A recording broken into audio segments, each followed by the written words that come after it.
For today's video, another way kung paano mag-add ng fractions with different denominators. So kung napanood yung mga nakaraang video ko, ang ginamit nating method ay cross multiplication method.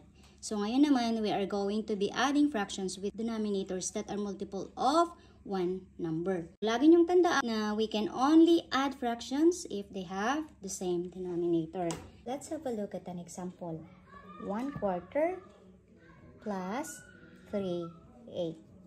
Dahil sa magkaiba ang kanilang denominator, we need to find a common denominator before we can add them. So we look for the lowest common multiple of the denominator. So to find the least common multiple, we can list the multiple of each number to find multiple that are the same.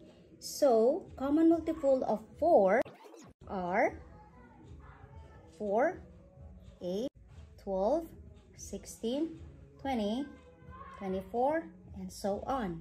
So common multiple of 8 are 8, 16, 24, 32. Makikita niyo dito na ang least common multiple nila ay 8. Ang 8 ay multiple of 4.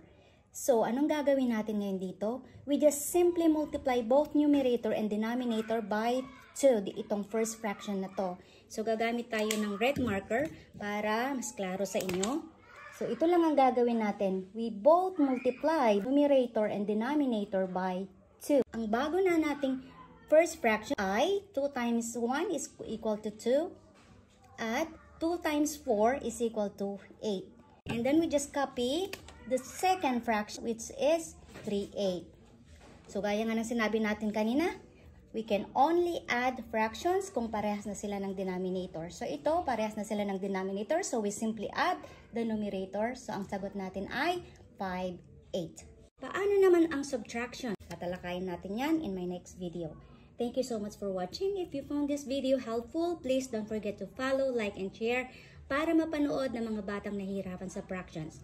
Kita-kits tayo sa susunod na video. Bye-bye!